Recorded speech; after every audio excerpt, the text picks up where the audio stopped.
দেশজুড়ে চলমান যৌথ বাহিনীর বিশেষ অভিযান অপারেশন ডেভিল হান্ট ফেজ 2। গত 7 দিনে এই অভিযানে সারা দেশে গ্রেপ্তার হয়েছেন ৫,৯৪৯ জন। আইনশৃঙ্খলা রক্ষাকারী বাহিনীর তথ্য মতে অভিযান চলাকালে একাধিক আগ্নেয়াস্ত্র উদ্ধার করা হয়েছে। শুধু গত ২৪ ঘণ্টায় গ্রেপ্তার করা হয়েছে ৭৮৩ জনকে। এ সময় উদ্ধার হয় ১৯টি আগ্নেয়াস্ত্র। পুলিশ জানায়, নিয়মিত তল্লাশির অংশ হিসেবে ২৪ ঘণ্টায় ২০,৩২৩টি মোটরসাইকেল এবং ১৭,৯২৩টি গাড়ি তল্লাশি করা হয়। তল্লাশিকালে ৩৫৬টি অবৈধ মোটরসাইকেল জব্দ করা হয়।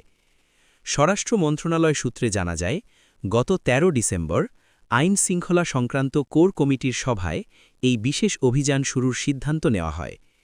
ইনকিলাব মঞ্চের মুখপাত্র শরীফ ওসমান হাদি গুলিবিদ্ধ হওয়ার ঘটনার পরই অভিযান জোরদার করার নির্দেশ দেওয়া হয়।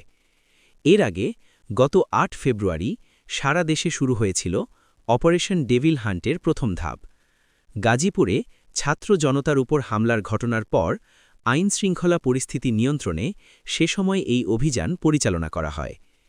পুলিশ সদর দপ্তর জানায়, ফেজ 2 অভিযানে একদিনে সর্বোচ্চ ১,৩৯৮ জন এবং সর্বনিম্ন ৪৭৬ জন গ্রেপ্তার করা হয়েছে।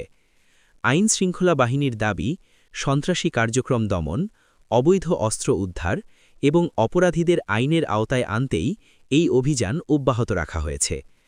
আসন্ন জাতীয় নির্বাচনকে সামনে রেখে দেশজুড়ে নিরাপত্তা পরিস্থিতি স্থিতিশীল রাখতে যৌথ বাহিনীর এই অভিযান চলমান থাকবে বলে জানিয়েছে পুলিশ সদর দপ্তর।